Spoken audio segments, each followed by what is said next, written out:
We are here with Power Bottom. Do you guys want to introduce yourselves? Hi, I'm Ben. Hi, I'm Liv. I use they, them, theirs pronouns. I like to get that on the record or whatever. No, I think it's good to have on the record. And then, so we obviously have already been talking about it, but we know you guys went to Bard, especially because of the great lyric, and I Want a Boy. But how did you guys meet and, like, decide to be a band? Well, the first night I met Liv was when they crashed what was not a party at my house, but was actually just me talking to some friends, and we also had beer. And then all of a sudden this, like, Lily sissy walked into my house and just, like, beat the runway into my home, and I was like, hello. And they were just like, sup. And I was like, why are you here? And they were like, thought you guys were hanging out. Or just like, it was just like, I thought it was a party. It wasn't. And then I was like, oh god.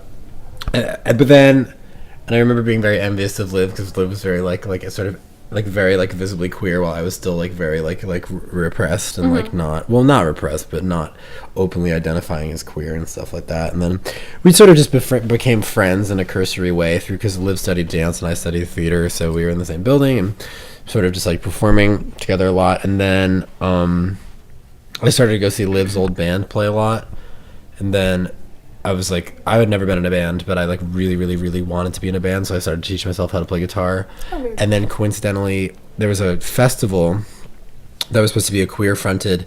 I had sort of already like come out a little more at that point, but there's a queer-fronted, female-fronted festival at Bard that was organized by Felix Walworth of Told Slant. Oh. Yeah. My friend and I were just talking about, we're like, are we going to see Felix again tonight? Hopefully. Because, like, Felix plays in so many bands. Like every Bard we've band. Seen Felix, like, 3 times this semester. Florist, yeah, and Eskimo, and Bellows, and Told Slant, and everything. I mean, like, that festival ended up not happening, but Liv asked me to be in the band for that reason. So that's sort of how it happened. I also feel like that party you described is like every college party where it's just like a bunch of people standing around. It was the first weekend of my freshman year. So to my eyes, I was like, oh, that's what a party is. That must be it. Here I go. And when I smoke weed, I think I'm invincible. And so I just kind of went for it. I can't imagine doing that sober, but I just like, I was like kind of high, and so I just waltzed on into a stranger's house. It was pretty revolutionary, honestly, and we've been enemies ever since. Oh, and then he had some BDSM magazines that were really cool, and I was really into collaging with my friend, and so they just like I walked took a bunch. out with my shit. They were like, you gave them to me. They were like, can I have these? And I was like so taken aback by the question of like, okay, so I just met this person and they already want my stuff. And I was just like, sure. And then they were like, bye, and left. And then enemies forever. I still have the collages. They're really good.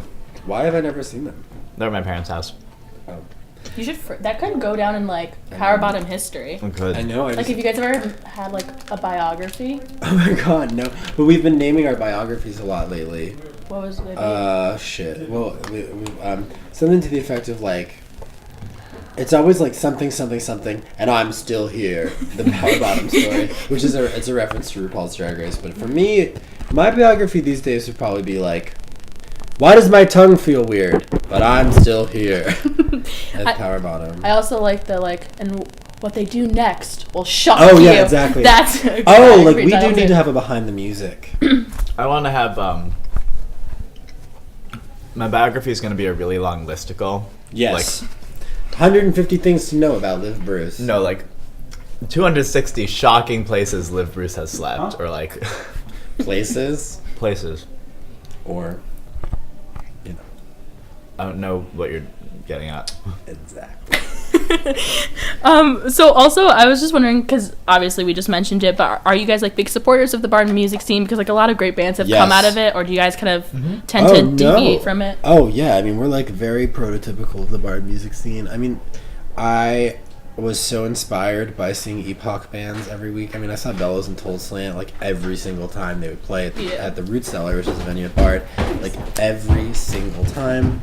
To the point where, I mean, like, I used to, like, take pictures of, like, Oliver's hands, like, Oliver Calv, like, when he played guitar, and then, like, go home and, like, teach myself those chords. Oh, that's awesome. Yeah, and, like, I would record, I mean, the cool thing, you know, like, you go to a college where there's lots of great bands coming through all the time. I mean, half of the part of the music scene is also the the bands that come through. So like, you know, I mean, in college I got to see Titus Andronicus, and I got to see great local bands, and also had the freedom to open for a lot of great bands too, that like, you know, like our second show ever was with Upset and Potty Mouth, which is really cool. Wow. Yeah, it was a really nerve-wracking experience, but no, so like we're definitely like, we're huge inspired. I mean, like my favorite band right now is Bard. It was Palm, you know, like from Bard. That's just, awesome. Like, yeah, the most incredible Palm. musicians. Also like They are. Yeah. they are. Also, like, the best, you know, thing about being in upstate New York is that there's a bunch of other colleges, too, that have great bands. So, like, you know, being in the Bard music scene is similar to being in the Purchase scene. And we also played a lot of shows in New Paltz. And just, there's, there's all, where Died Cigar from.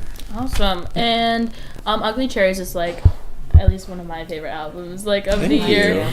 And I was just wondering, like, what the recording process was like, and if you guys had been sitting on those songs for a while, or if the album just all of a sudden, like, came together. Some of them we had for a long time. I think the oldest one is All the Boys, which Ben came to our first practice ever with. And then the newest one is New One, obviously. Or not obvious. Well, not obvious, but I wrote that. Like, we had some songs that we weren't going to end up using, and then I went home and I was like, I need to write a new one. I was like, oh, okay, I'll call it New One. And then I just wrote that song. We recorded it the day we wrote it.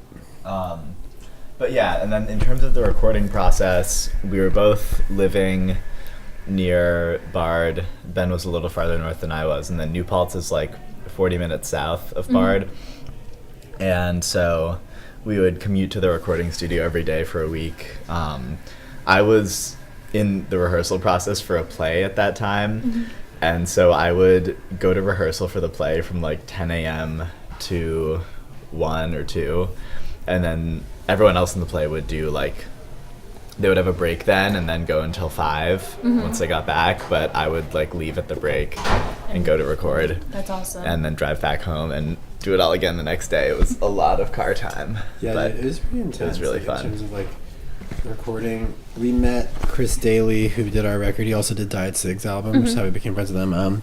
Just by virtue of playing shows upstate, and then he approached us about doing an album, and then like sort of the stars aligned, and he like totally like, he was also like basically the producer of the album. Like, he's just this incredible collaborator, and it was you know, the record's really a chronicle of a time and a place in terms of like, which is so interesting to talk about our next record, because like we've been traveling so much, like in terms of touring, and like I've lived in so many different places, and like because I've been sort of like, I haven't had a real place I've lived in a really long time, and in terms of like, this next record is written in like hotel rooms and written in like weird, like, you know, that we're working on now, and written like I don't know, like my parents' house in Massachusetts, but it's also written in like New York, where we live now. We live in New York City now. Like, it's crazy, but like Ugly Cherries is so defined by upstate New York and like living in this weird place that we lived in for 4 years. It's like, it's just so like the truth of that record is that it's so tied to where it was written. When you start like your creative process, do you find that the subject of gender and sexuality are inevitable, or do you like consciously address them in your music? Do you want to say that one, Liv? Yeah, I think for my songs, sometimes I mean, like, it's not like every song it creeps in, or I don't know if every song has something that someone would hear and be like, oh, that's about gender and sexuality.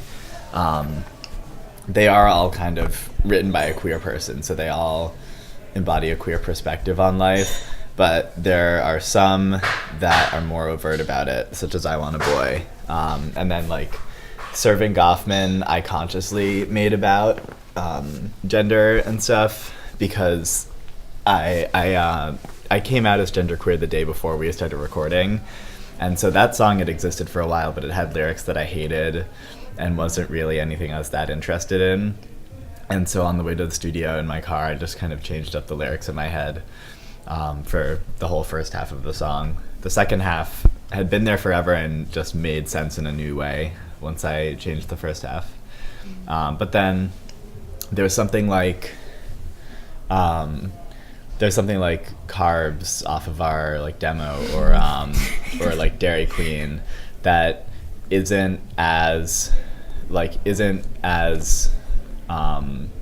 explicitly queer, but it does come from this kind of, it comes from this kind of place, like this place of, I don't know, queer humor and wordplay, kind of like, I mean, it would be blasphemous of me to, the first name that came to mind when I was thinking of that style of queer humor is Oscar Wilde, and it would be complete blasphemy for me to compare myself to Oscar Wilde. I think a more accurate thing would be like Bugs Bunny. Bugs Bunny is like a very queer character, and like the way that he's constantly confounding everyone's efforts to, well, he does drag, but there's also like this way that he's always kind of fucking up someone else's plan, and he's very, what do I want to say? He's very like disruptive to the status quo. Subversive. Yeah. I mean, like, it's funny to bring up Bugs Bunny because I also never talked about this, but when I was at Second City, this is what I talked about at the end. They make you say like, who's one comedian who really matters to you? And I talked about Bugs Bunny actually. Oh, really? Because I was, in terms of like, I feel like a lot of queer humor, like when you're queer, there's this sort of feeling, or just othered in some way, like makes you feel like you don't fit in this sort of categorical like understanding of like how to, you know, be and like what's right and like what's actually like a firm concept in reality. And so I feel like a lot of like queer humor is about being like that's not a chair, it's a fish, because like I'm not validated, so why can't everything just be weird and fake, you know what I mean? Yeah. And so like why can't Bugs Bunny just like pull something out of like thin air? Like it's like the more surreal, like, because reality doesn't feel right, the surreal feels a little bit more real. And like I think like, I don't know, like saying like we could go to Disney World and fuck shit up is like a kind of like trying to be like that. Yeah. Or like, I don't know. Yeah, the saying like bitch I might be in a song. Like, yeah. The funny thing about Dairy Queen is that like it kind of I don't know, I feel like I always end up talking about those lyrics in interviews, and I always think of a new thing that they're about for me, but it really was just nonsense when I wrote it. I was just like, oh, these are funny rhymes. Okay, cool. Right.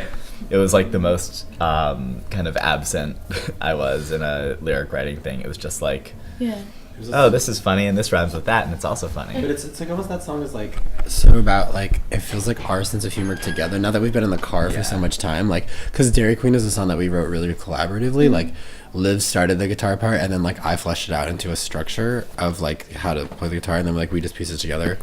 And so like now that Liv and I have been confined in a car together on tour for the past 3 weeks, like the jokes in Dairy Queen are just like this sort of like complete nonsense way that we've been talking in the car lately. Yeah, for sure. I don't know, like that song feels like such a product of our relationship. And we were just talking about this earlier. We were saying how like like you guys get defined as like punk so much, which is weird, but like, it's like super accessible punk, because I feel like sometimes punk can be super alienating. It can be very heteronormative. It can be very like, no, you know, I'm sorry, it's like very heteromasculine. It's about a year ago this time I went to this show and I like felt so traumatized by just like these boys just like screaming like get fucked at me like while playing this punk music, and like there's nothing radical about that to me at all, or fun. Anyway, if you're just like do you guys describe like music as like queercore and like queer punk, and if the music if you describe music as inherently queer because of your own identities, right, and if it would still be queer if it was a different genre. Well, what I'll say about punk is that like I think that punk has been so reduced down to like an aesthetic trope as almost like this like performance style. I think what's really punk is like the thing that is closest to punk in the world, I would say, is like Downtown Boys. Like something that is inherently like radical, and like aggression is one way to be punk, I think, but like just I think somebody who's like like sort of countercultural values are very much at stake in their work is punk, I guess, to me. But oftentimes it's like boiled down to this sort of like white heteromasculine like safety pin through the nose aesthetic, when I think it's actually just like somebody with values who's like saying like things don't have to be this way, like they could be this way if we all tried with such an organization. Yeah. And so we noticed we were talking about how a lot of older bands always reference 1985 in their old like songs. Bowling for Soup. Yeah, but not just Bowling for Soup. Like, it's weird. So many 1985 references. And then I've noticed that a current theme in like more recent bands is 1994. And I was like wondering if that was like a conscious decision to reference that year, or like what was the inspiration for that song? When I wrote that song, I was referencing a partner I had who I hadn't seen in a really long time. 1994 is the year Kurt Cobain died, which is, I'd gotten a chorus pedal that he uses, and I love, like, Nirvana's one of my favorite bands, so, like, I don't know, that year has also, like, always been interesting in my mind, but, like, I don't know, I was, like, 3, so it doesn't really mean anything. But Alex from Diet Sig also writes, she said, we can watch The Simpsons on my floor like it's 1994. I don't know. I'm also, like, our generation has such a strange fascination with the 90s, but, like, 1994, like, the death of grunge, I don't know. Because, like, we love grunge so much in our shit. I don't know how to explain that. I just remember being young and being like, I don't remember this time. Like, I was never like, and now everyone's referencing 1994, and I was like, finally, I know. my year. So it's gonna be weird when we're older and it's like 2007. Yeah. Is that when Amy Winehouse died? Yeah. No, that was like 2011. 2011. Yeah. And like, what are some of your favorite songs on the album? Like, whether it's like something personal or just you like to play live.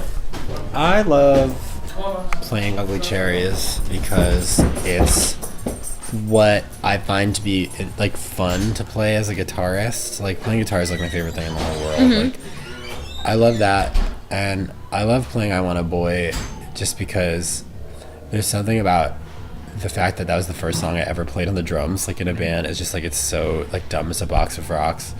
It just, and, like, also, like, just philosophically, just, like, I love that song. It's just so, it's funny and true. I don't know. And it just, to me, like, because I didn't write it. Like, Liv wrote the whole song and, like, brought it to me. So, like, it's hard for me to, like, love any of my own songs because they're, like, just weird things. But, like, so that, like, I love just playing that song. It's really fun. Nice. How about you? I really love playing See You Around. I especially love playing it at colleges because it's so about being in college.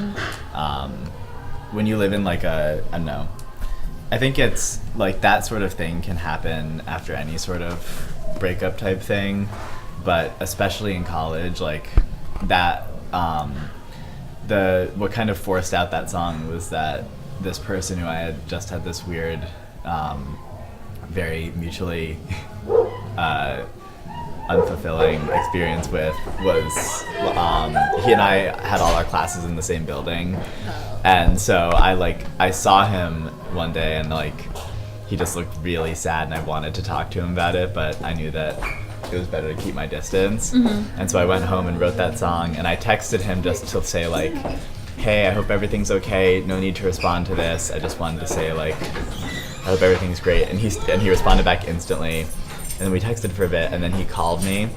Or no, I called him, and then I played him the entire song on guitar, on speakerphone. And so I always kind of think of that when I play it live. Yeah. Very nice. Yeah. And then I love playing 1994 on drums. It's just a really fun drum part. And the first time Ben sent me the demo of it, I, like, in the end part with that, like, clapping part, I, like, heard that in my head when he sent me it, and I was like, oh, this is gonna be fire. Yeah. That was a song that I was so destined to throw. I was so desperate to throw away. Like, to just get rid of, never play again. Everyone was like, "Oh, I wrote it in 5 minutes." Just like I woke up in the morning, and I wrote it. It was like this. It was about. I was like, "This is the last song I'm ever gonna write about this particular partner of mine, who, like, she, like, you know, we had like another sort of, like, weird unfulfilling thing, and I was just like, I'm an obsessive person, so, like, she was just always on my mind all the time. And I was like, fuck it, like, this is the last song I'm ever going to write about her, so I wrote it in 5 minutes, and I was like, I was done. And then everybody was like, keep playing it, and I was like, why? So, I love it now. But, you know. Music immortalizes everything. Yes, true. So you guys kind of answered this as well, but are all the boys and love interests that you mentioned in your songs all based on real people in your lives? Actually, and do they know that the songs are about them? For me, yes. I have a, and this is very strange, and I don't know if other songwriters do this, and maybe it would be helpful if I didn't, but I have a policy as a songwriter to, if I'm going to be singing about someone in a song and there's any details that make it obvious that it's about them to anyone who knows us, I like to play it to them before I record it so that they at least know. And I don't think anyone's ever been like, oh, I want to veto this, but I think it's at least good for them to, like, hear it from me before they hear it any other way. That's super considerate. So, yeah, for me, the weird thing about the record is there's a song, if I think about it chronologically, there's a song about my dad. Yeah, there's a song about my dad. There's a song about myself. There's a song about if it's after that, yeah. There's a song about a partner, 2 partners. There's a song about myself. I'm a real narcissist, I guess. There's a song about a partner. There's a song about a friend who's sick. And then there's just all the boys is about no one. But also, like, I wrote that song, like, I wasn't even about a specific boy. It was just, like, about, like, I was, like, I don't know. I was, like, rejecting, like, assuming people were rejecting me before anyone was actually being rejected by it. Because I was, like, very much still not out then.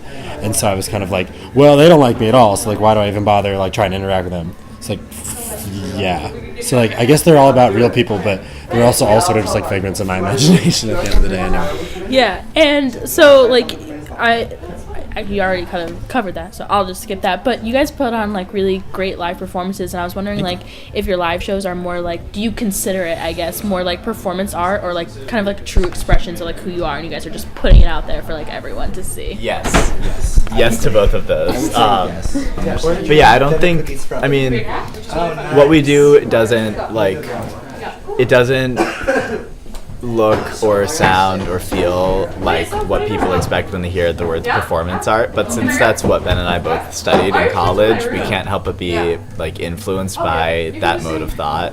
And so I think that's a big fancy way of saying we overthink our live show a lot more than most bands. Yes. We're just trying to look cute, really. I mean, success then. Well, thank you. Do you have, like, a particular audience or particular scene in mind when you're, like, creating? Not really. Not really. We're queer people when we write queer songs, but it's for anyone to listen to.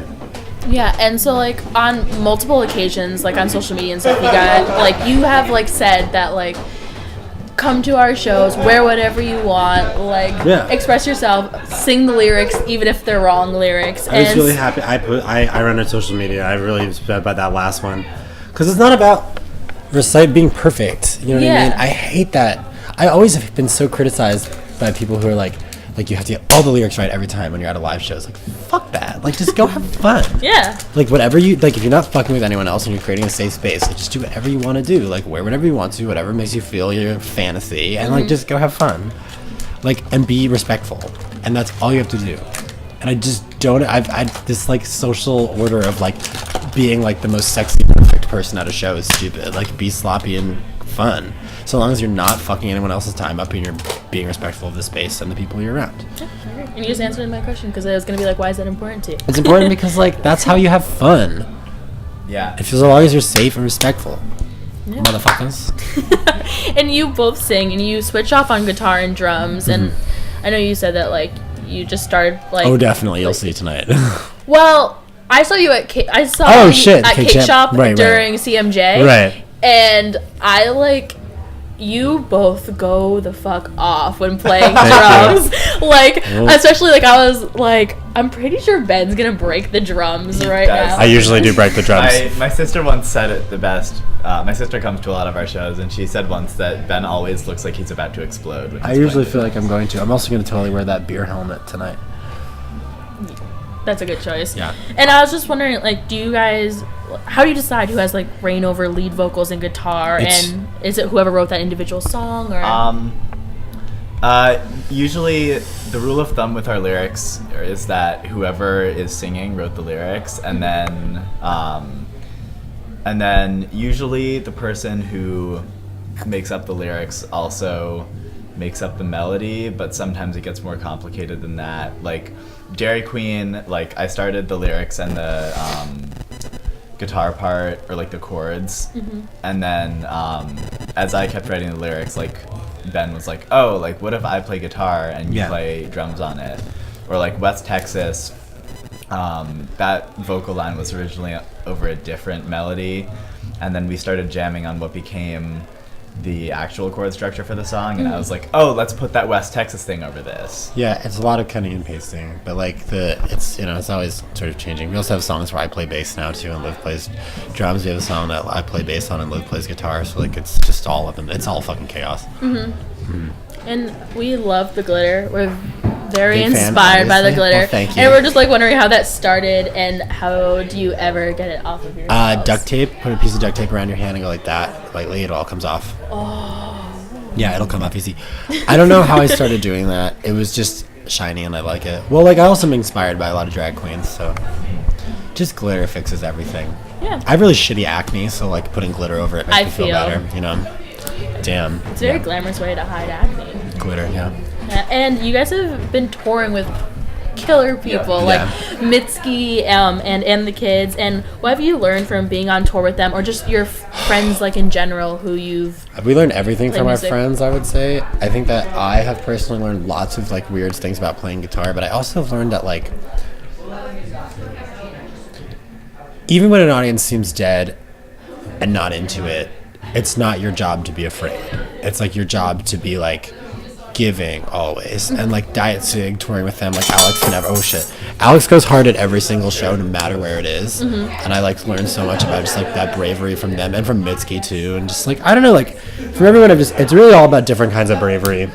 Yeah. Like just like the fearlessness to like shred really hard, like no matter where you are, and like just to try new things always. Yeah, just stuff like that. Awesome. And we just have one final question. Yeah. So you're like on tour. You just announced your tour, like into 2016. So like, what are your plans for tour and like future plans? Because you said you had new music as well. I mean, we're gonna be touring pretty much as long as people will have us. It seems like the further we go, just the longer we play, the more opportunities keep coming up, and so we're gonna be on the road for a good long while, and then at some point we've both been like finding ways to incorporate our respective theater and dance like stuff into Power Bottom, but we both kind of are getting antsy to like actually make a piece of performance that isn't like us playing a show, and so we're gonna find a way and a place to do that in 2016. I don't know if it'll actually go up in 2016, but we're gonna start pursuing that. That's awesome. And then we might record something else. We're writing constantly, and the way that we made Ugly Cherries was by like writing constantly and getting we had like 20 or 30 songs, and of that like the ones that are on Ugly Cherries made it on. So we're gonna just keep going, and when we know we're gonna record, we'll record, and we'll make another record. Nice. Yep. Well, thank you so much for Thank talking. you. It's been awesome. Thank you.